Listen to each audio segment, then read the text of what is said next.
Welcome to Know Your Mobile. I'm Basil. This is an Apple iPhone 5, a Sony Xperia Z, and we're here to compare these two gorgeous phones. The Sony Xperia Z is the latest flagship from Sony, weather resistant, so water resistant up to 1.5 meters. And dust resistant as well.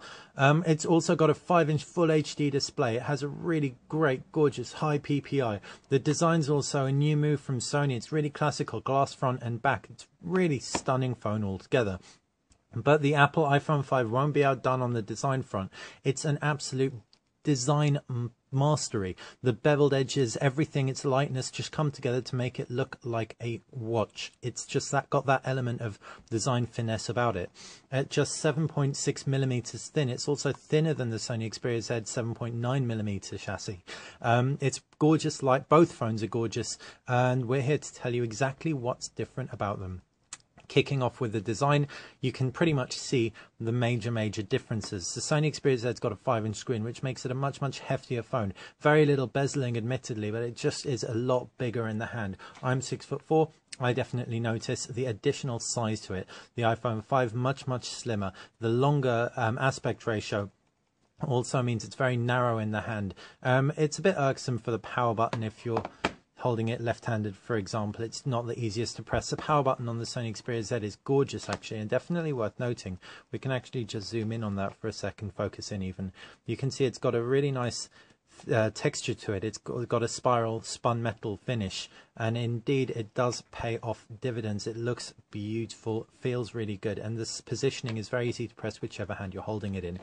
But enough about the power button. As far as the remainders of the phone go, you've got glass front on both devices, drag and trail glass, which is 6 times stronger than regular glass on the Sony Xperia Z.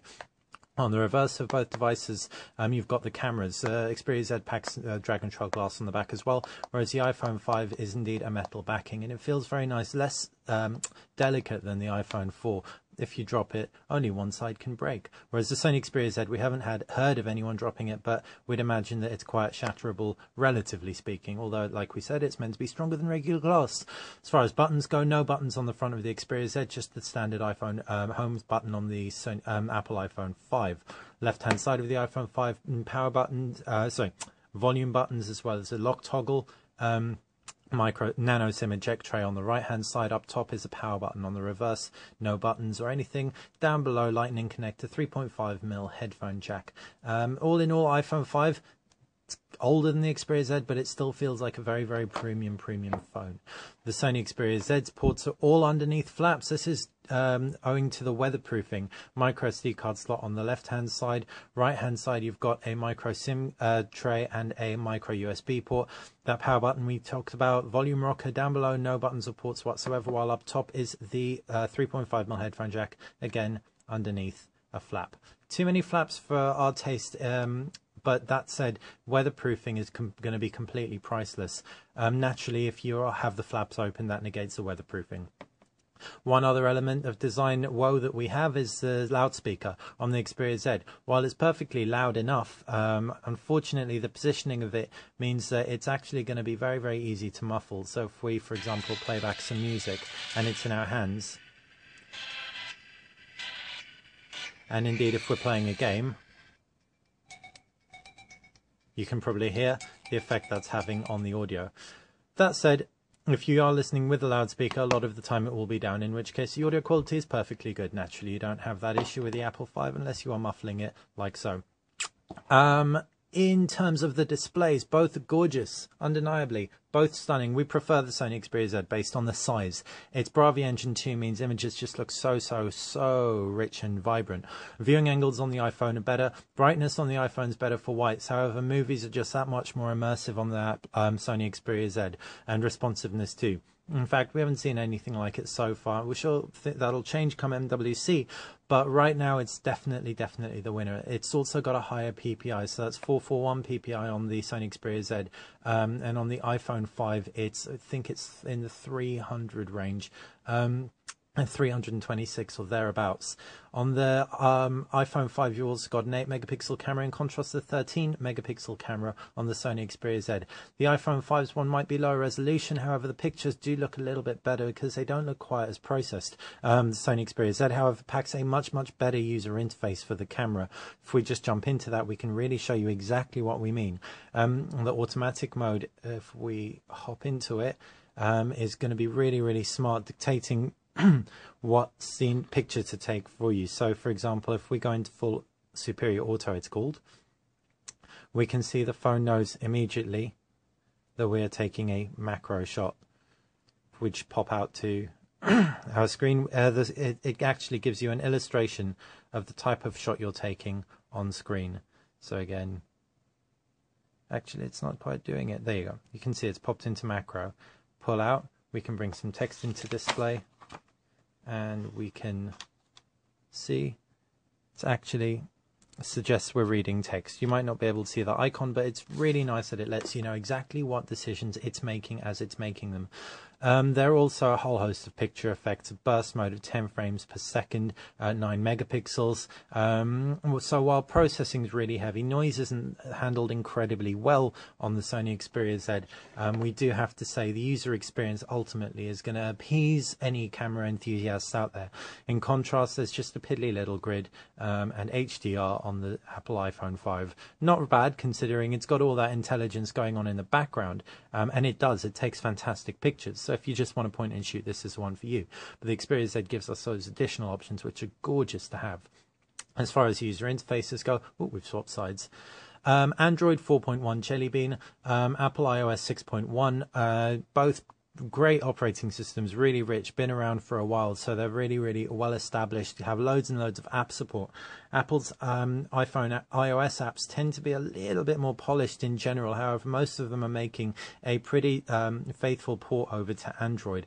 Sony also supplement the Android applications with their own, such as this social life application, which streams through your social network feeds quite beautifully, and they're really nice and easy to access and interact with. In addition, Sony also supplement the Android experience with widgets and a whole bunch of themes that add to the user experience no end. You can edit home screens as well. If we tweak a theme though, you can really see just how rich the themes are.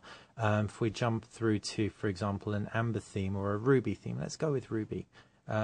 We can see not only has it tweaked the actual highlights within icons, etc., it's also swapped out our lock screen wallpaper to really complement the overall theme itself. You don't have that level of customization. In fact, you don't have widgets or anything. Both have pull down notification bars. However, it's much richer on Android because the actual pull down notification bars can be expanded, swiped out of the way, owing to this being Jelly Bean.